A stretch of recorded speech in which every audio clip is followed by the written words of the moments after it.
There's been many long evolution lines throughout Beyblade's history, many of them being quite complex. However, I don't think any of them are quite to the level of Belial. Belial was of course the protagonist bay for Beyblade vs. DB, and despite the fact that it only had 3 total bays in the line, it somehow ends up being the most complicated and convoluted evolution line in all of Beyblade. And it's not just from the base gimmicks or anything like that. The reason for it is this. All of these parts are for just 3 bays from one line. That's it.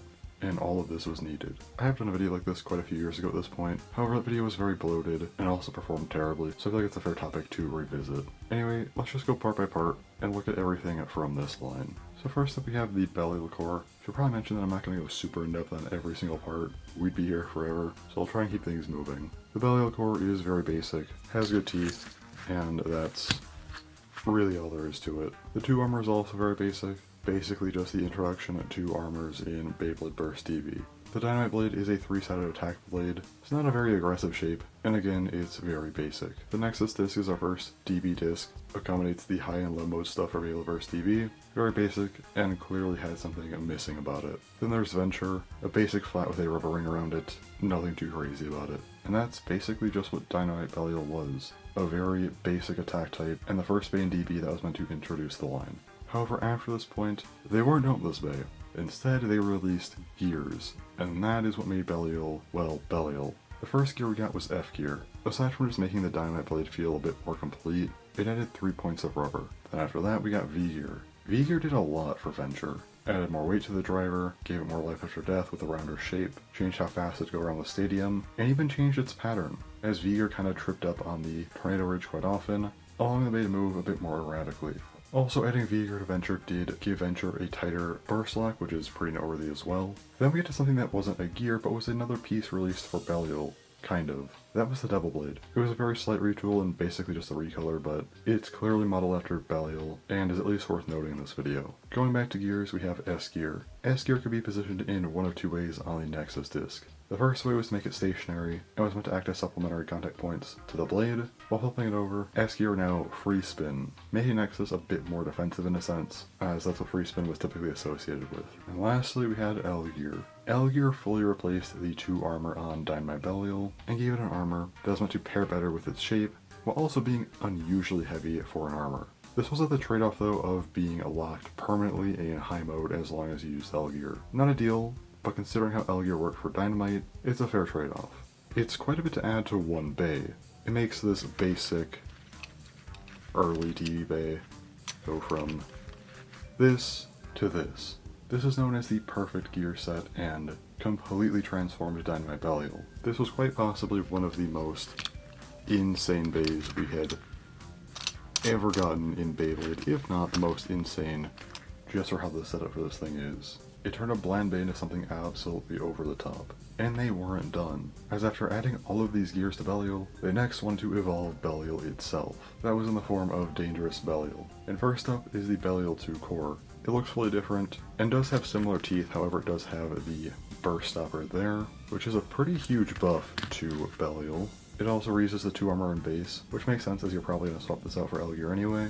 It also has the Dangerous Blade. Dangerous does feature rubber on the blade, however, it is more inside the contact points, aiming to reinforce the impact it makes on contact. Plus, Dangerous also just has a much more aggressive shape than Dynamite ever did. Dangerous Belial also features All Might. All Might is a disc driver fusion that features 2 different parts. You have the main driver light piece, and then the metal piece here that acts as the disc. The bottom part of this piece does free spin, but it is meant to lock after being hard launched, while the metal piece here has the same grooves as Nexus to accommodate S gear. When putting this back together, it is worth noting that there is a bound gimmick for the metal right here, meaning that if S gear is used in its stationary position, it then becomes a bound attack gimmick. Also, while blades have high and low mode, All Might also has its own high and low mode, as the metal's position can be flipped as well. Overall, Dangerous Belial was a much more dynamic bay compared to Dynamite Belial, at least in base, especially having a fused disc and a driver. However, again, we're not done, as it can accommodate the perfect gear set. Dangerous Belial using the perfect gear set was completely ridiculous. I mean, just look at this thing. It has so much going on. One extra thing to note is that V-Gear does not get the same burst lock enhancement that we saw in Venture. However, it's fine because Belial 2 does have a burst stopper, so it evens out. It seemed like Belial should probably just be done at this point. You can't get crazier than this. This is it. However, then we got Beyblade Burst BU and they decided to continue with Belial. To start off BU, we got Divine Belial. The core was very odd, as it was just Belial 2 again, but recolored. And this recolor didn't even really match the others, and it was just very odd. It has the same teeth, and the same burst stopper. However, if you look very closely, there are these extra notches here, which was a set of BU locks. No one knew at the time, as BU lock discs were still a few months off, but it was prepared to accommodate them. But aside from that, it is the same Belial 2 core as what we had from Dangerous Belial. We also got the 3 armor. It was a reused part from Vanish Fafnir, but honestly it does pair better for Belial being a 3-sided bay. The Divine Blade was the most new feeling part here, being another aggressive seeming attack blade, though this time with metal on the inside of the contact points rather than rubber. We also reused the Nexus disc, and we got the Adventure driver. Adventure had a similar base shape and flat shape to Venture, however the rubber was different. Rather than being a circle, it now had these 2 spikes that actually came up quite a bit over the flat. However, if you insert a gear, these spikes will retract.